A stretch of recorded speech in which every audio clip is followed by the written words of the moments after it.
আসসালামু আলাইকুম। মিতা মুস্তাফা স্বাগত জানাচ্ছি এনটিভির দুপুরের খবরে। ক্রাউন সিমেন্ট শিরোনাম দেখছিলেন, এবার পুরো খবর। নির্বাচন কমিশন সচিবালয়ে আছেন আমাদের সিনিয়র করেসপন্ডেন্ট নিয়ামুল আজিজ সাদিক। আমরা সরাসরি কথা বলছি তার সাথে। সাদিক, রোডম্যাপ ঘোষণা বিষয়ে আপনার কাছে কি তথ্য আছে আমাদেরকে জানাবেন।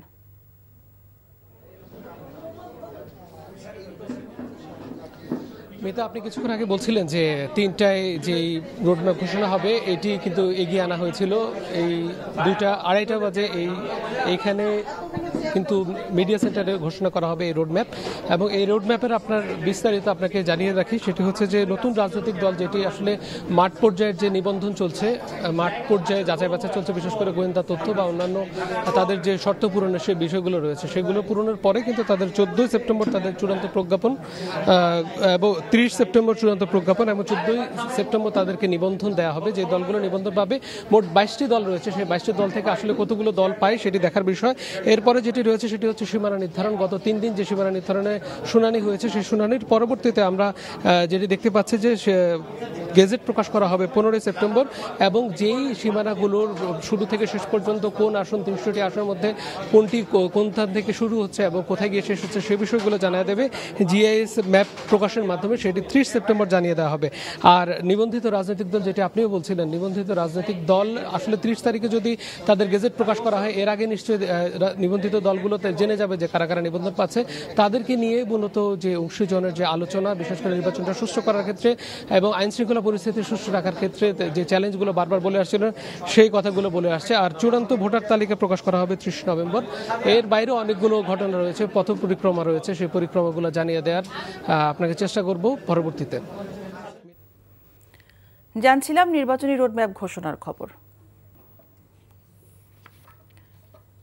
এদিকে শেখ রেহানা, রাদওয়ান মুজিব সিদ্দিক এবং আজমিনা সিদ্দিককে প্রধান আসামি করে শেখ হাসিনার বিরুদ্ধে প্লট জালিয়াতির 3 মামলার দ্বিতীয় দিনের সাক্ষ্য গ্রহণ সম্পন্ন হয়েছে আজ সকালে। ঢাকা 4র্থ বিশেষ জজ আদালতে সাক্ষ্য দেন রাজুকের 3 কর্মকর্তা। রেহানার পক্ষ থেকে তৎকালীন প্রধানমন্ত্রীকে প্লট বরাদ্দের আবেদনের চিঠি, প্রধানমন্ত্রীর কার্যালয় থেকে নিয়ম বহির্ভূতভাবে প্লট বরাদ্দের নির্দেশের চিঠি এবং আসামিদের মিথ্যা হলফনামা সহ জব্দ তালিকার 44টি নথির বিষয়ে সাক্ষ্য দেন তারা।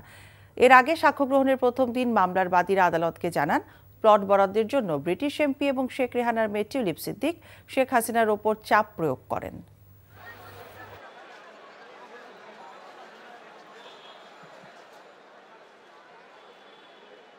শেখ রেহানা, রাদওয়ান মুজিব সিদ্দিক এবং আজমিনা সিদ্দিক যে হলফনামা দিয়েছিলেন, মিথ্যা হলফনামা, যাদের ঢাকার শহরে প্লট, ফ্ল্যাট, অন্যান্য সম্পত্তি থাকা সত্ত্বেও যে হলফনামা দিয়েছিলেন, ওই হলফনামাটাও জব্দ করা হয়। রাজুকে 3 জন সাক্ষী এসে 3টি মামলায় পৃথক পৃথকভাবে তারা সাক্ষী প্রদান করেছেন। পরবর্তী তারিখ 4 সেপ্টেম্বর 2025 2টা সিজার লিস্টের সাক্ষী আসবে, একটা মন্ত্রণালয় এবং ইনকাম ট্যাক্স অফিসের সাক্ষী আসবে। শেখ হাসিনা পালিয়ে যাওয়ার পর দেশের তরুণদের মনোজগতে বড় পরিবর্তন এসেছে। আর যে রাজনৈতিক দল তরুণদের আকাঙ্ক্ষা বুঝতে পারবে না, তাদের কোনো ভবিষ্যৎ নেই, এমন কথা জানিয়েছেন বিএনপি স্থায়ী কমিটির সদস্য আমির খসরু মাহমুদ চৌধুরী। দুপুরে রাজধানীর গুলশানের একটি হোটেলে ওয়ার্ল্ড ভিশন আয়োজিত শিশু ও তরুণ সম্মেলনের প্রধান অতিথির বক্তব্যে তিনি এসব কথা বলেন। আমির খসরু বলেন, আমাদের জনসংখ্যা অনেক, কিন্তু একে জনসম্পদে রূপান্তর করা না গেলে দেশের কাজে আসবে না। এতে চাকরির বাজারের বড় পদগুলোর জন্য উচ্চ বেতনে বিদেশ থেকে লোক আনতে হবে। ডাক্তার, ইঞ্জিনিয়ার হওয়াই শেষ কথা নয় জানিয়ে তিনি বলেন, সকল পেশাই মর্যাদার, তাই নিজ পেশায় দক্ষতা অর্জনে সচেষ্ট হতে হবে। বিএনপির এই নেতা বলেন, দেশের উন্নয়ন ধারণায় পরিবর্তন আনা জরুরি। পালিয়ে যাওয়ার পরে বাংলাদেশের সকলের মনোজগতে একটা বড় পরিবর্তন হয়েছে না? বিশাল পরিবর্তন হয়েছে। মনোজগতের যে পরিবর্তন হয়েছে, যে সমস্ত রাজনীতিবিদ, যে সমস্ত রাজনৈতিক দল এই মনোজগতের পরিবর্তন বুঝতে পারবে না, এই প্রত্যাশা আকাঙ্ক্ষা বুঝতে পারবে না, তাদের কোনো ভবিষ্যৎ নাই। এদিকে ঢাকায় প্রকৌশল বিশ্ববিদ্যালয়ের শিক্ষার্থীদের ওপর পুলিশের লাঠিচার্জের প্রতিবাদে সারা দেশে বিক্ষোভ কর্মসূচি পালন করছে প্রকৌশল বিশ্ববিদ্যালয়ের শিক্ষার্থীরা। কেন্দ্রীয় কর্মসূচির অংশ হিসেবে খুলনা প্রকৌশল এবং প্রযুক্তি বিশ্ববিদ্যালয়ের শিক্ষার্থীরা কমপ্লিট শাটডাউন কর্মসূচি পালন করছে। কর্মসূচির সাথে একাত্মতা ঘোষণা করলেও ক্লাসে অংশ নিয়েছে কুয়েটের শিক্ষার্থীরা। এছাড়া ৩ দফা দাবিতে সকল ইঞ্জিনিয়ারিং বিশ্ববিদ্যালয় শাটডাউন কর্মসূচি পালন করছে। এদিকে দেশের সব প্রকৌশল বিশ্ববিদ্যালয়ের কর্মসূচির সাথে সংহতি জানিয়ে রাজশাহী বিশ্ববিদ্যালয়ের প্রধান ফটকের সামনে সড়ক অবরোধ করে বিক্ষোভ করছে বিশ্ববিদ্যালয়ের প্রকৌশল বিভাগের শিক্ষার্থীরা। নাটোরের সেনা প্রকৌশল এবং প্রযুক্তি বিশ্ববিদ্যালয়ের শিক্ষার্থীরা ক্লাস বর্জন করে অবস্থান কর্মসূচি পালন করছে। সকালে শিক্ষার্থীরা ক্যাম্পাসে মানববন্ধন শেষে বিক্ষোভ মিছিল বের করে। ওদিকে টেক্সটাইল ইনস্টিটিউটের শিক্ষার্থীরা রাজশাহী ঢাকা বাইপাস সড়ক আধা ঘন্টা অবরোধ করে বিক্ষোভ করে। প্রতিশ্রুতি নয়, পরিবর্তনে অঙ্গীকারবদ্ধ এই স্লোগানকে সামনে রেখে ডাকসু নির্বাচনে 10 দফা ইশতেহার ঘোষণা করেছে ছাত্রদল সমর্থিত প্যানেল। সকালে ঢাকা বিশ্ববিদ্যালয়ের বটতলায় প্যানেলের ভিপি প্রার্থী আবিদুল ইসলাম খান ইশতেহার ঘোষণা করেন। শিক্ষা ও গবেষণা, নারীবান্ধব ক্যাম্পাস, স্বাস্থ্যসেবা নিশ্চিতকরণ, প্রশাসনিক হয়রানি বন্ধের প্রতিশ্রুতি দেন। এদিকে তৃতীয় দিনের মতো ক্যাম্পাসে প্রচারণা চালাচ্ছেন বিভিন্ন প্যানেলের প্রার্থীরা। এ সময় বিশ্ববিদ্যালয় প্রশাসন এবং নির্বাচন কমিশনের নিরপেক্ষতা নিয়ে প্রশ্ন তোলেন অন্যান্য প্যানেলের প্রার্থীরা।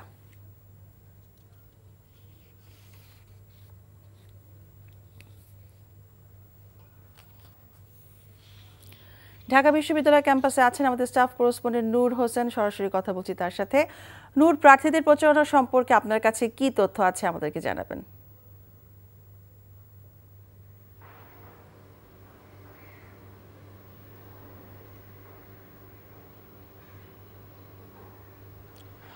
আজকে বিশ্ববিদ্যালয়ের তৃতীয় দিনের মতো ডাকসু হল সংসদ নির্বাচনের যে আনুষ্ঠানিক প্রচারণা, সেই তৃতীয় দিনের মতো ক্যাম্পাসের বিভিন্ন জায়গায় বিভিন্ন প্যানেলের প্রার্থীরা দল বেঁধে পুরো প্যানেল একসাথে কোথাও কোথাও নিজেরা এককভাবে শুধুমাত্র একজন প্রার্থী শিক্ষার্থীদের কাছে, যারা তাদের ভোটার, তাদের কাছে যাচ্ছেন এবং তাদের যে লিফলেট, তাদের যে ইশতেহার, তাদের যে প্রতিশ্রুতি, তাদের যে পরিকল্পনা, সেসব কথা তারা শিক্ষার্থীদের কাছে তুলে ধরছেন এবং এর বিনিময়ে তারা আগামী 9 তারিখ যে ভোট গ্রহণ হবে, সেই দিন তারা তাদের জন্য ভোট চাইছেন। এছাড়া আজকে ঢাকা বিশ্ববিদ্যালয়ের কলাভবনের সামনের যে বটতলা রয়েছে, সেখানে আনুষ্ঠানিকভাবে ঢাকা বিশ্ববিদ্যালয়ের যে ছাত্র সংসদ নির্বাচন, এই নির্বাচনে ছাত্রদল সমর্থিত যে প্যানেলটি রয়েছে, সেই প্যানেলের পক্ষ থেকে ইশতেহার ঘোষণা করা হয়েছে।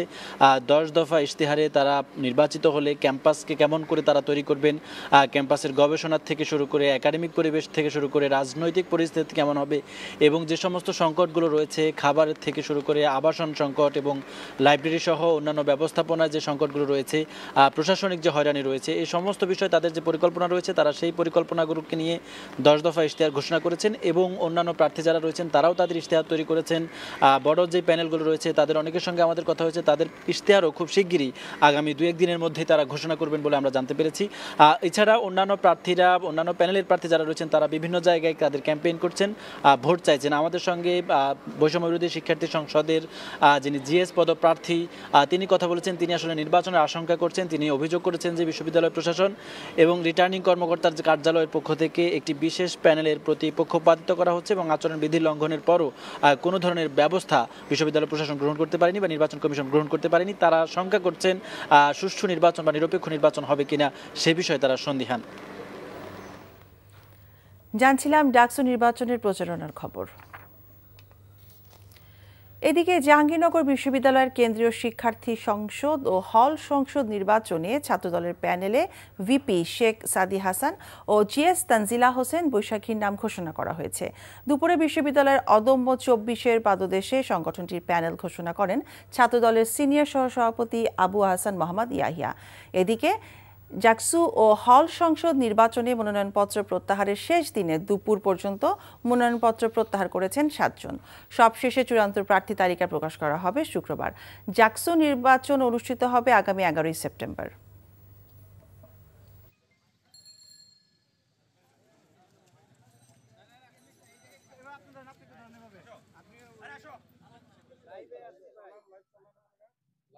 আমাদের জাতীয়তাবাদী ছাত্রদল জাহাঙ্গীরনগর বিশ্ববিদ্যালয় সবাই এখানে উপস্থিত আছে এবং উৎসবমুখর পরিবেশে আমরা আপনারা দেখেছেন যে প্যানেল ঘোষণার সাথেই করতালির মাধ্যমে সবাই এটাকে গ্রহণ করেছে।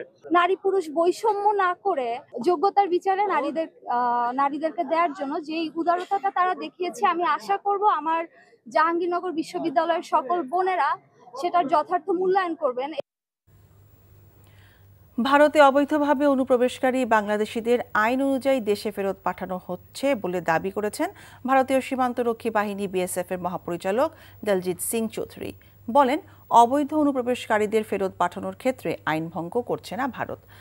ঢাকা বিজিবি সদর দপ্তরে বিজিবি ও ভারতের সীমান্তরক্ষী বাহিনী বিএসএফ এর মধ্যে ৫৬তম সীমান্ত সম্মেলনের শেষ দিনে সাংবাদিকদের এসব কথা বলেন তিনি।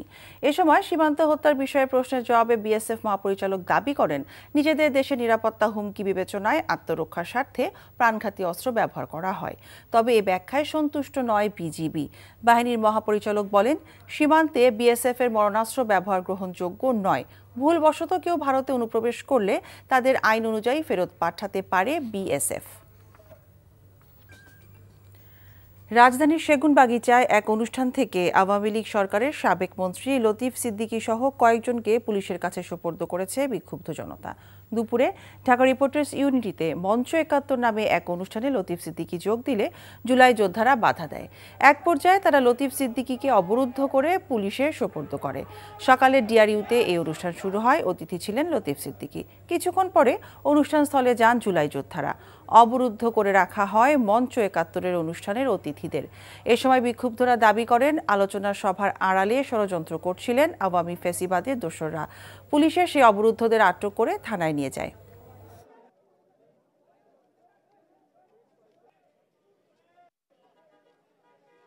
এখানে জড়ো হয়েছিল, মিটিং করছিল, ওই খবর পেয়ে আমরা আসছি। দেখছেন যে এরা মানে জনগণই আমাদের হাতে তুলে দিয়েছে। এখন এদেরকে আমরা নিয়ে যাবো, নিয়ে যাই যাচাই বাছাই করে সিদ্ধান্ত হবে, আইনগতভাবে যেটা হবে সেটা আমরা করব।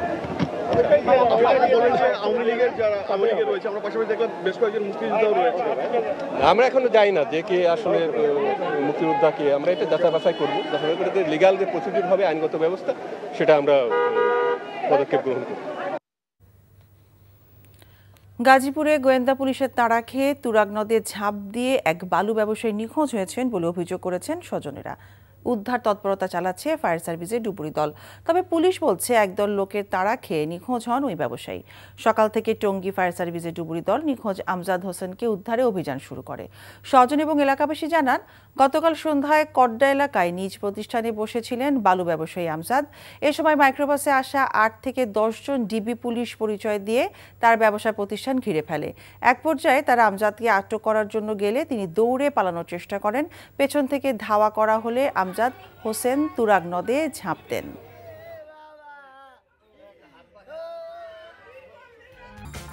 এই ছিল দুপুরের খবরে। এই খবরের ভিডিও সহ আপডেট জানতে ভিজিট করুন এনটিভি অনলাইন www.ntv.com।